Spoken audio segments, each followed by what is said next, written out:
Hello, everyone, and welcome to the Alligator podcast, where we talk all things at the University of Florida, Gainesville, and beyond. I'm your host, Elliot, and here's the news.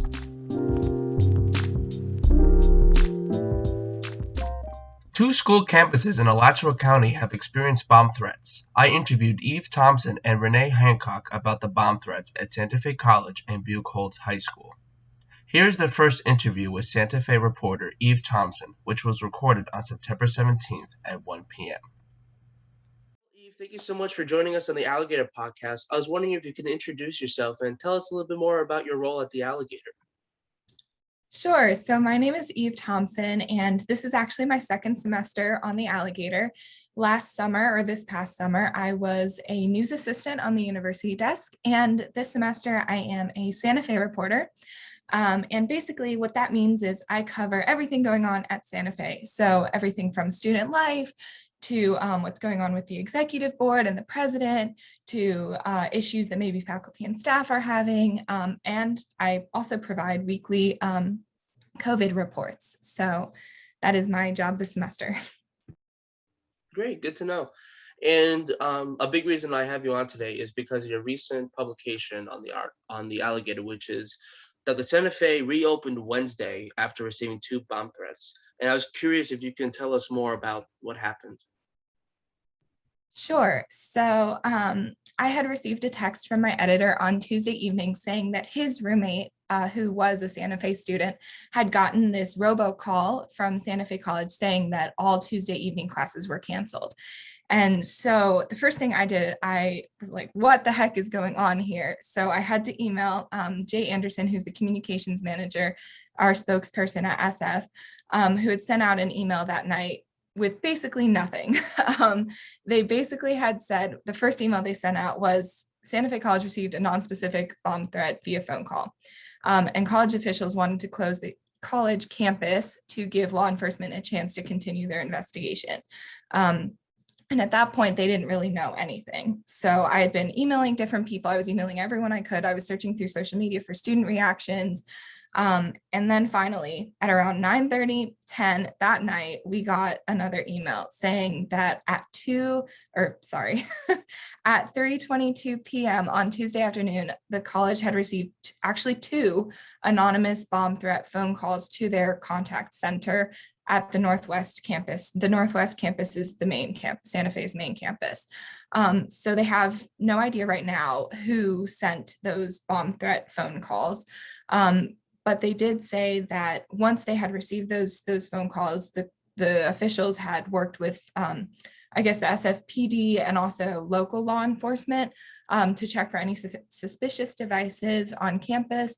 And they didn't find anything. They don't believe the threat was credible and that there were never any suspicious devices on Santa Fe property. So thankfully, they didn't find anything. Nobody was hurt. Nothing really happened. And the college opened normally on Wednesday.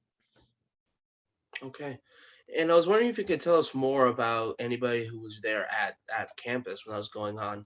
As I'm reading your article, you talked to Vani Jaishankar, who is a 21-year-old Santa Fe clinical lab science senior. I was wondering if you can tell us more about what her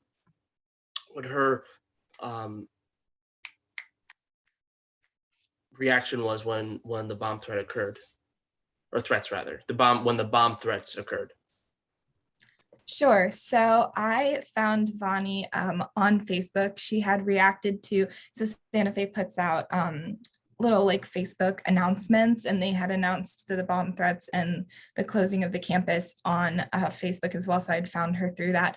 And I had called her and I asked her, what was your first reaction to getting this bomb threat, that maybe something was going to happen on Santa Fe campus, or maybe something had happened?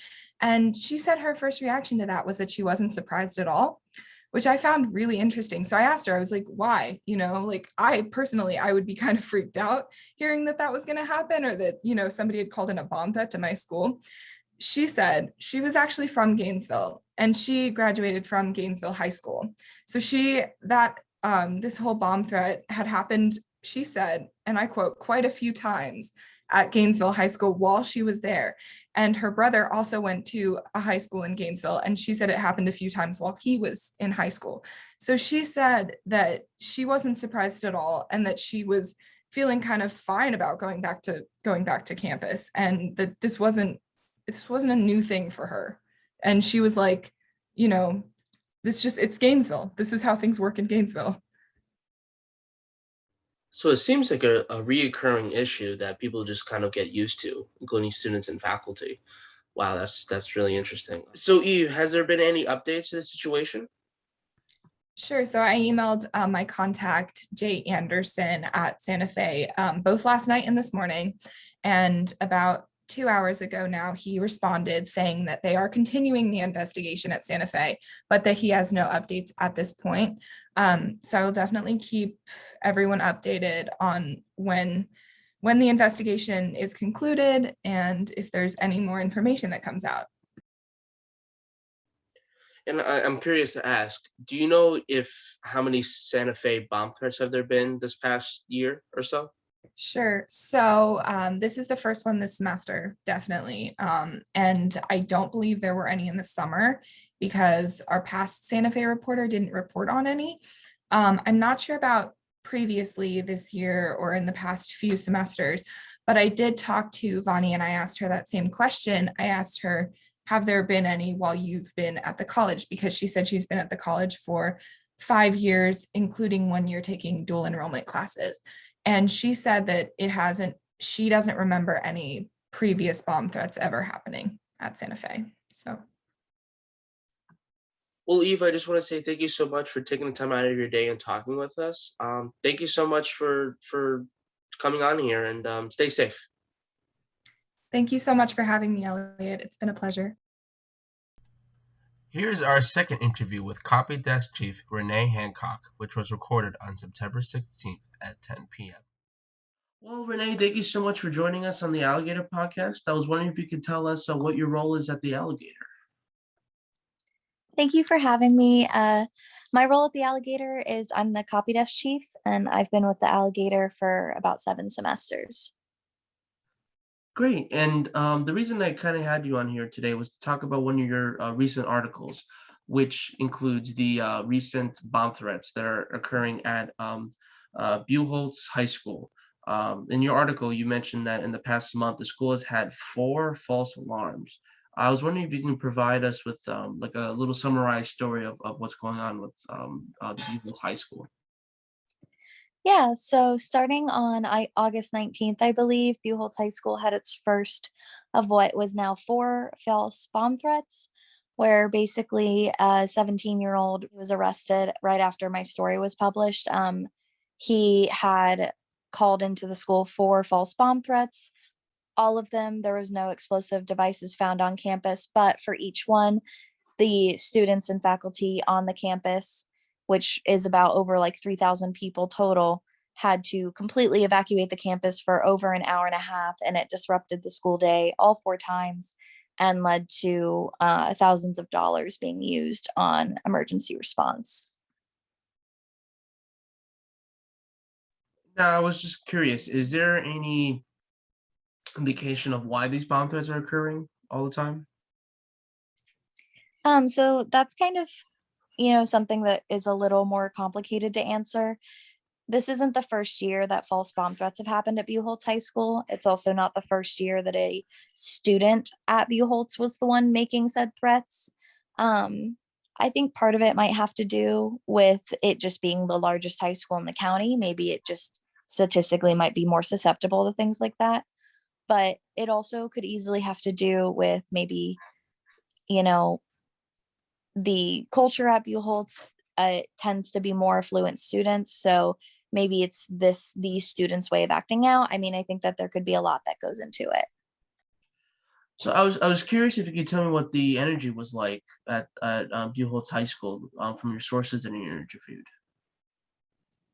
Yeah, so overall, the general experience felt by the people there were that it was very chaotic. According to the student that I interviewed who was on campus for all 4 threats, she felt that the administration wasn't totally prepared and the first time, and felt that the principal, the way he reacted, made other students more panicked as well.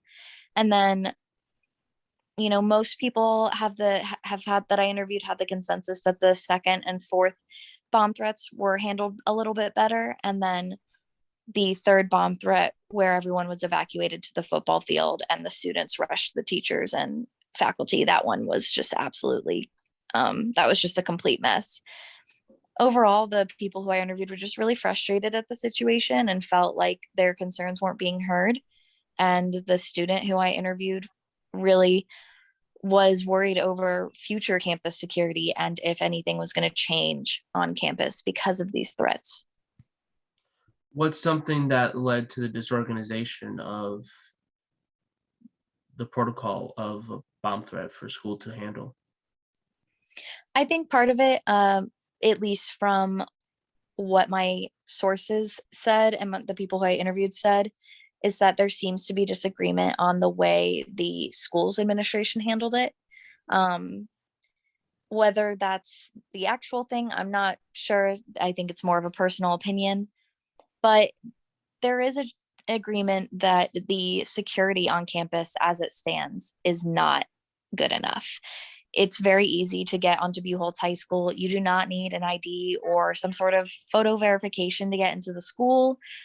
You can drive right in, park in the parking lot, walk through the unlocked double doors at the front of the schoolyard, and you are in a giant area with access to classrooms, hallways, lockers, everything.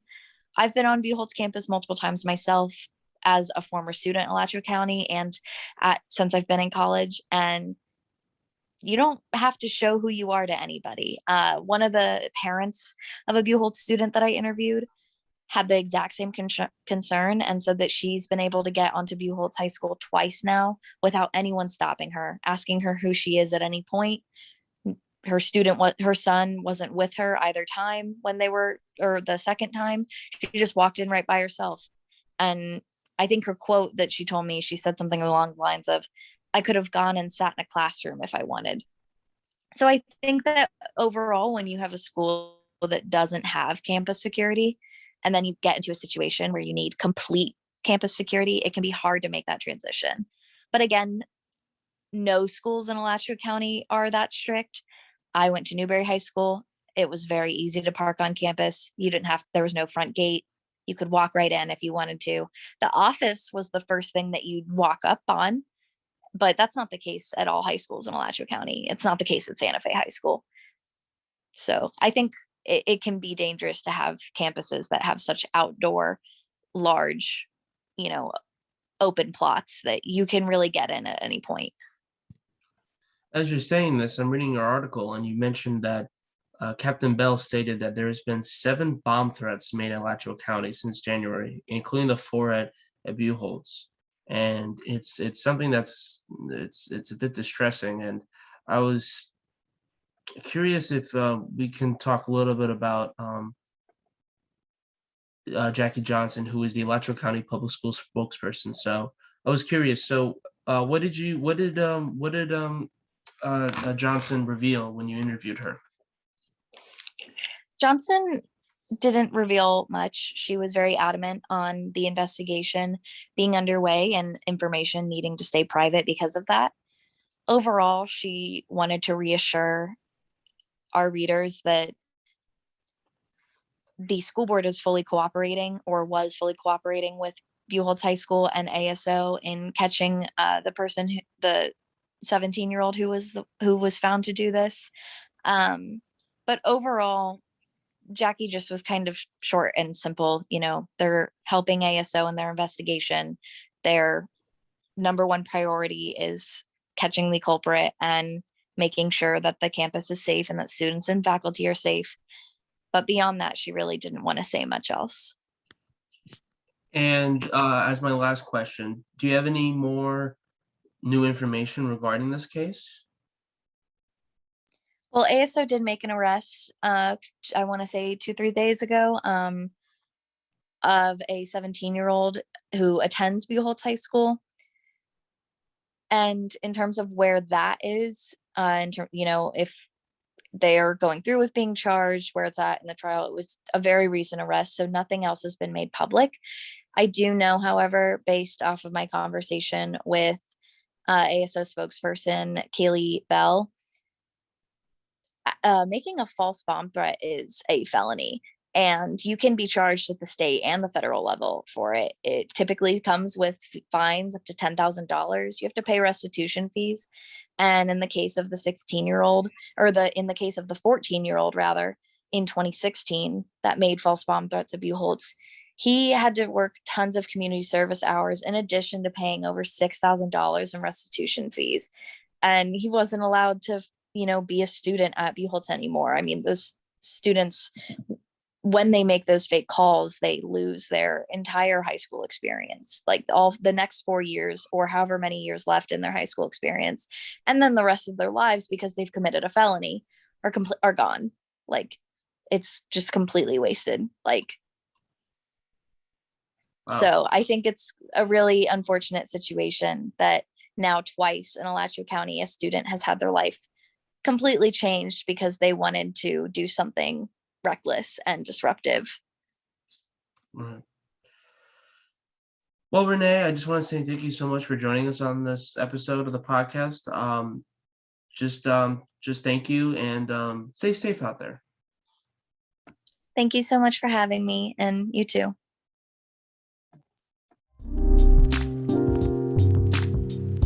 Well, that's all for today. Be sure to follow us on your favorite listening and viewing platform, as well as checking out new episodes Mondays and Fridays.